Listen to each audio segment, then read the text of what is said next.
Oh yeah.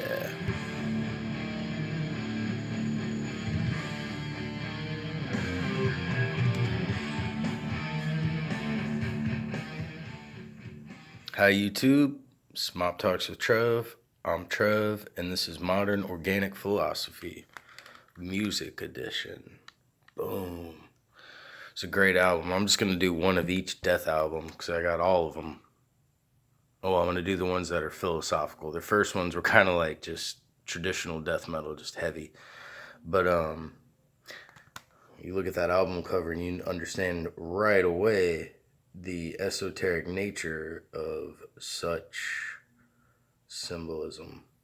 You got the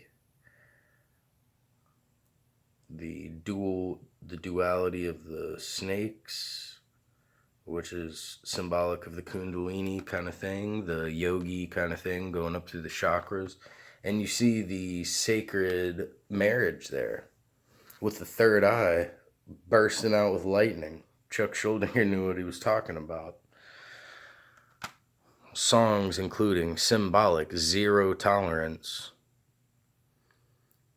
Empty Words, Sacred Serenity, 1,000 Eyes, Without Judgment, Crystal Mountain, Misanthrope, and Perennial Quest. So, won't you join me on a perennial quest? And of course, kind of the theme of this album, symbolic acts. It's kind of a ritualistic vibe. It's still old enough to use the old Death logo there as on their last album. This is 1995, another band from Tampa. And they all would have recorded at the same. These last couple here, all these Tampa bands would have recorded at the same recording studio. So that's more Sound Records in Tampa, and you have some of the bands that are like satanic, and sometimes those are fun. The deicides, they're just mad at the church, which you can understand why, but then they don't really take it to the next step. But Death, who this band kind of gets credit as being kind of the first death metal band, because they were the first with kind of the extreme lyrics. There's you could say Possessed, and then there's like Venom and stuff. Some early heavy bands, but just with the guttural lyrics, this is a band. This is the first band to do the really guttural lyrics or vocal style. So they get credited. For me, they're the first death metal band, and they're from Tampa. Venom's probably black metal. Possessed is more like thrash. Looking back, and it is it's kind of death metal too. But either way, this album, the cover depicting the chemical wedding. It's as above, so below. Man and a woman in marriage, kind of coming together to make a new third thing is symbolic, name of the album, of your inner microcosm. Your left hand and your right hand are attached to your consciousness. And your brain, you got the two hemispheres of your brain kind of thing. And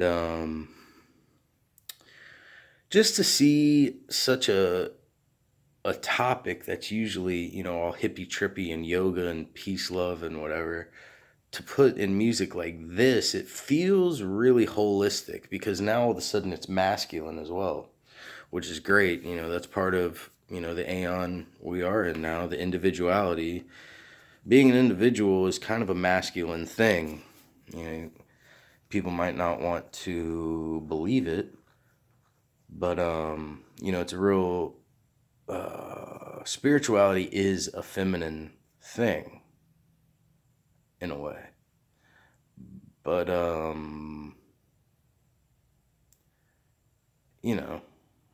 it can be masculine as well. Obviously, it's the individual. So we're trying to figure that out. Does this mean, you know, does this mean being transgender? If your right hemisphere, your feminine side and your masculine side coming together to make the best you possible with a 3D perspective, with the care for things, but also the intellectual side of things, coming together to bounce off each other in a dialectic kind of way to make that third thing that's more holistic. And that's part of processing the data that comes in.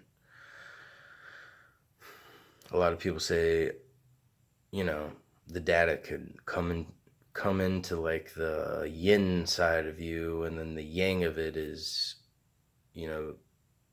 your individual rhetoric in life. So this is a great album to hear for philosophy fans.